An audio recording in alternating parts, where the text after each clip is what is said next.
હું તમને ગોપાલ ઇટાલિયા નવો ચૂંટાયેલો ધારાસભ્ય વિનંતી કરું છું કે આવો રાજકારણમાં તાલુકા, જિલ્લા પંચાયત, નગરપાલિકા, ગ્રામ પંચાયત તમારી રાહ જોઈ રહી છે. રાહ.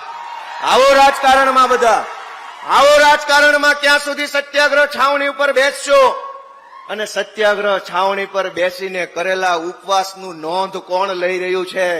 આ તમારો ભાઈ ગોપાલ ઇટાલિયા હમણાં થોડા વર્ષ પહેલા જમાદાર હતો, પોલીસ કોન્સ્ટેબલ તરીકે નોકરી કરતો હતો. એવા મોટા 8 પાસ ને 9 પાસ ને 10 પાસ ને કદાવર નેતાને સલામું મારતો હતો તમારો ભાઈ.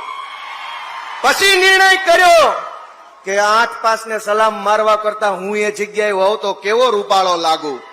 મેં નિર્ણય કર્યો કે નથી કરવી આ નોકરી. હાલો રાજકારણમાં. અરવિંદ કેજરીવાલજીનો સાથ માંગ્યો, એમણે સાથ આપ્યો ને આજે તમારી વચ્ચે વિસાવદરના આશીર્વાદથી ધારાસભ્ય તરીકે ઉભા. દોસ્તો,